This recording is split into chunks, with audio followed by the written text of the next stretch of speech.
As you can see, behind my table is my reveal wall. I sell all of my images already printed and finished. You give me one camera with a good lens and you give me one girl, then I could make $3,000 a day. I've spent my life mastering my craft and I want to honor it by making beautiful portraits that are worth being paid, and you're worth being paid.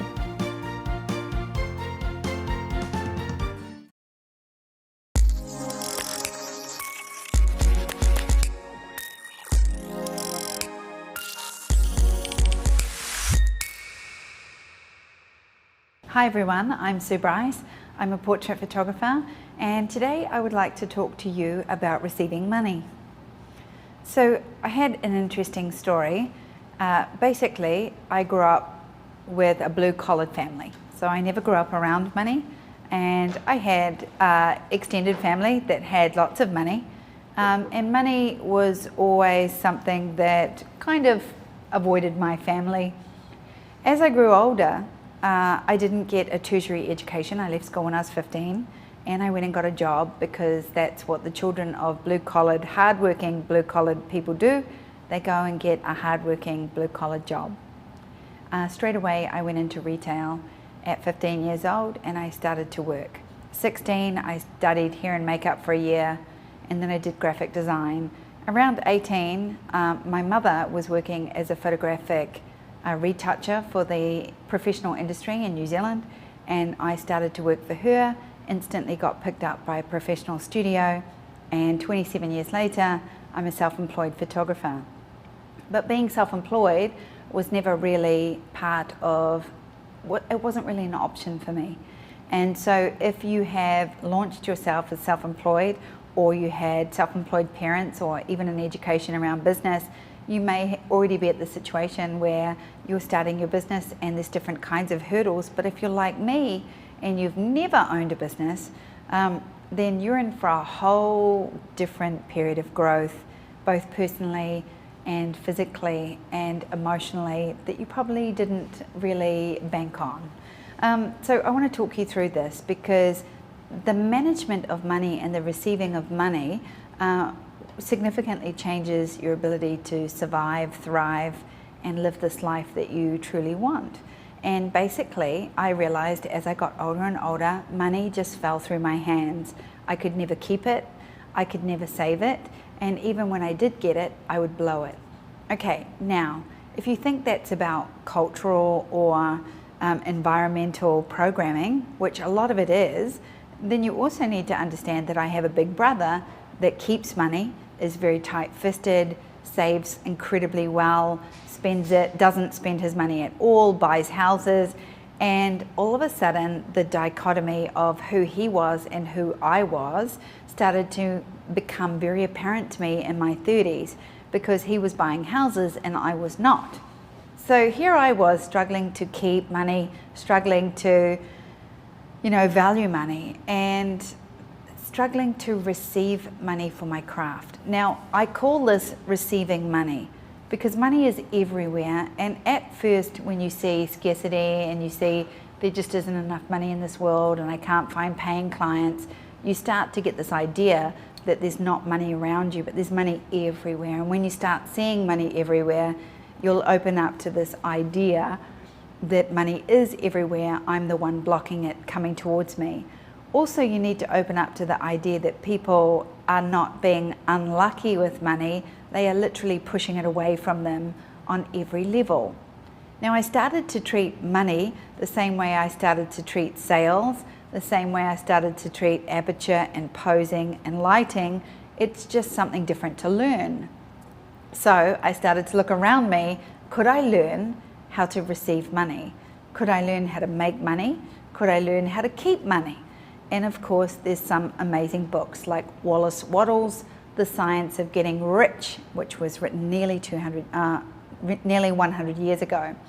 Then you'll find books like Rich Dad, Poor Dad, which is about a kid that had a dad and a stepdad, and they both acted like his dad.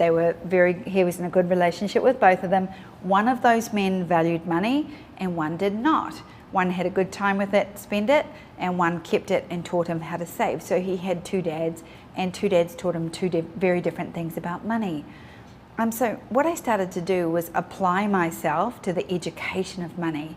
And here's the crazy thing. I not only shifted how I act around money, how I spend money, how I save money, what I changed the most was how I received it. Now I teach people about money because you cannot sustain an income until you learn how to receive it and learn how to keep it. So rule number one is you can't receive money until you value your product and service, because until you value your time and the product you make, you're actually not going to be able to price yourself and receive money for that job in equal value. Okay, and so a lot of people do not realize how blocked they are in this department. I created the money wheel, which is to bring forward what your blocks are, whether you're tight-fisted, whether you have guilt around money. I've also found a lot of people have a lot of spiritual guilt around receiving money, that somehow rich people are bad, and a lot of that is programming as well, but a lot of it is this belief that it's better to be altruistic and giving, therefore, you know, giving, and it is good to be altruistic and giving, but in balance with receiving. If you're giving away your money to get a feeling like I'm a good person, therefore I buy everybody dinner, I'm a good person, therefore I give it all to charity, I'm a good person, therefore I give it away, then you're giving the money away for the wrong reasons, because you're giving it away to get a feeling of goodness, and in, you know, at the end of the day, what you're doing is giving your money away. If you're giving away your work and not getting paid for it, you're giving away your time and money, and you're blocking an opportunity to value yourself and your craft and your product and service, because what you're doing is giving it away and not getting a equal balance exchange for what you're giving. So you're not valuing it. The truth is you are capable of creating an income that you desire, whether that's $40,000 a year, $400,000 a year, or $4 million a year. You have the skills to do that. Yes, you will have to create a business where money is flowing in and out, and then you will have to scale that business based on that number. But the truth is, that's not pie in the sky. That is economics, and people do it everywhere in the world at a different scale, some billions of dollars and some $40,000. It's up to you how you want to scale that business. But the truth is you cannot scale a business that you can't receive money for. For some reason, we start looking at money like it's this gift that's bestowed upon us, or this luck that is bestowed upon us, not the simple energy of asking for the sale and receiving the money. What I started to do was realized how many places I was blocked in selling because I couldn't actually put a price and receive money for my craft and my service. Then I started to shut up and get out of the way, because the best advice I got was I was talking too much in the sales room, which was blocking the money, and I was actually talking the sale down from $3,000 instead of up to $3,000, or just not talking at all and letting that money come to me. So here I was blocking money, pushing money away, and I stopped talking. I still felt the same feelings in the sales room. I felt like a fraud, I felt guilty, but I stopped talking, and instantly I started getting paid. But then the most incredible thing started to happen. I could not keep the money because I would find a way to push it away from me. So there's two really big problems at play. One is you're not receiving money, which means you're not valuing and receiving money for your craft.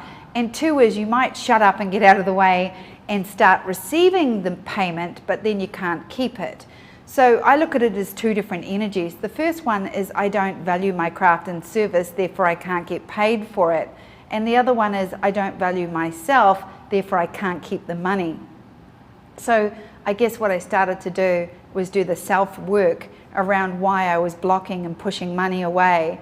One of the biggest tests I can give you as a photographer or a business owner of any kind is I'm going to ask you a question. I have $1 million for you. I have a check for $1 million with your name on it.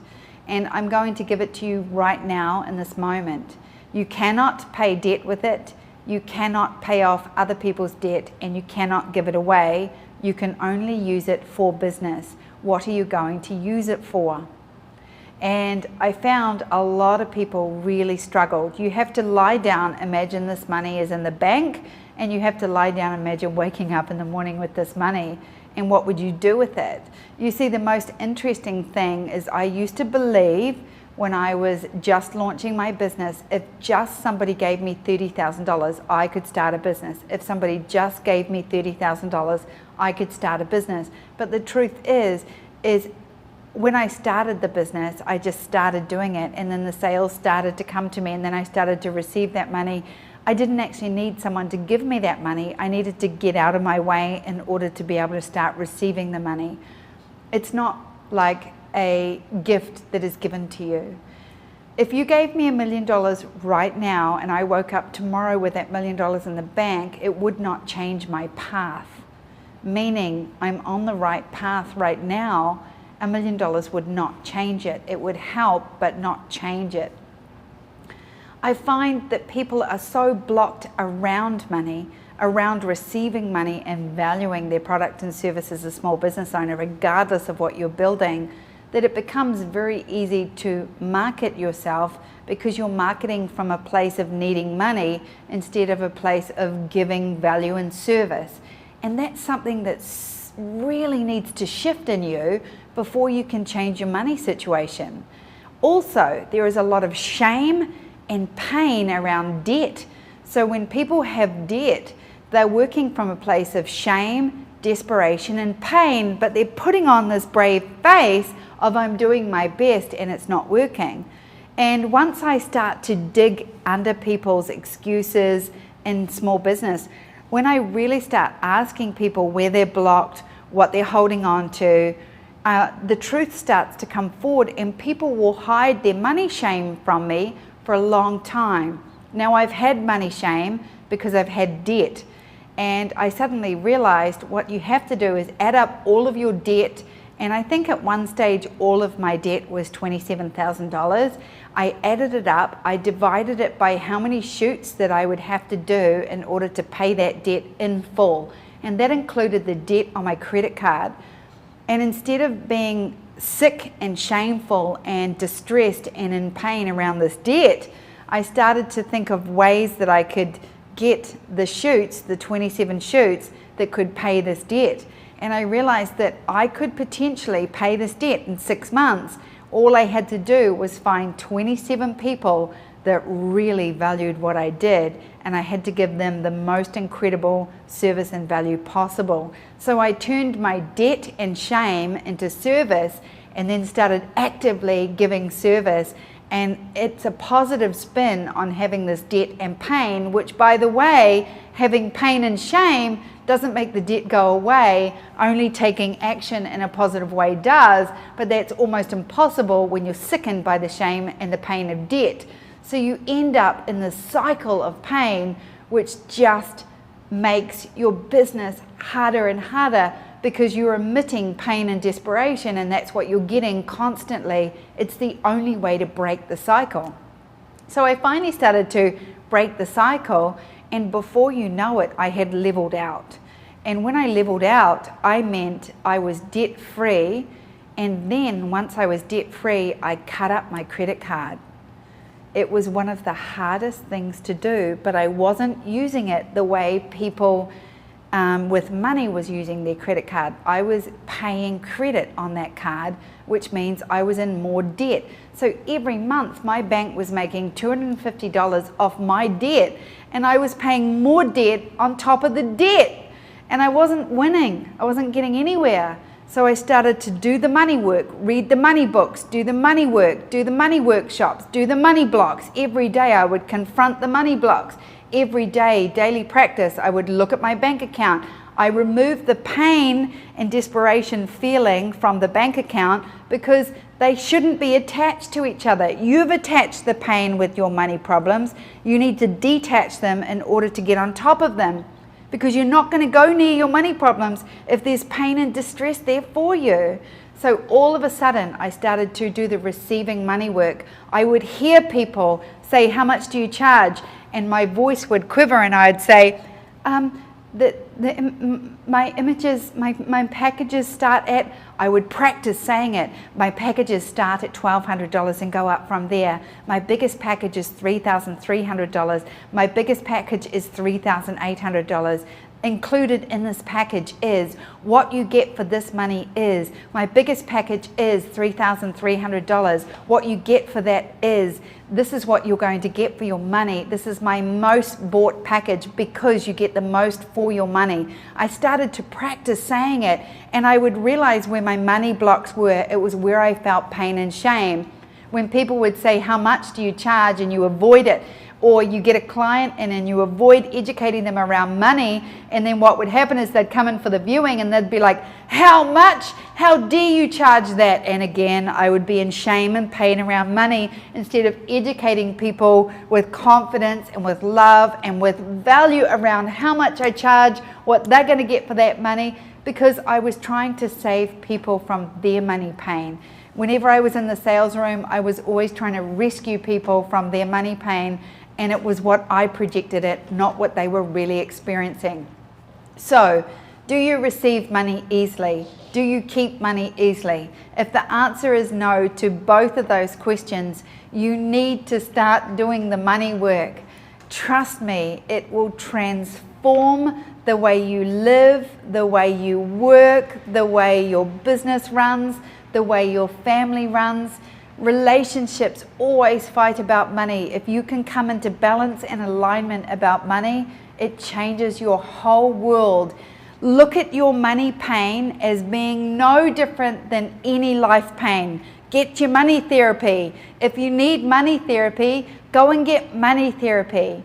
You know, it's okay to acknowledge this. It's okay to bring this to the light. It's okay to bring your shame and pain to the light and fix it. If you want to learn posing, you do my posing class. I can teach you 200 poses. Some people learn it in 6 months. Some people take 6 years. Some people might never master it. Treat your money the same way. How do I learn to be better with money? How do I learn to attract money? How do I learn to price myself and value myself? How do I learn to receive money? You do the money work. Trust me, this is not your DNA, okay? There is no DNA associated to your money pain. It is learned behavior, it is programmed behavior, and you can change it. I promise you, you can change it now, and it will change the way you do business.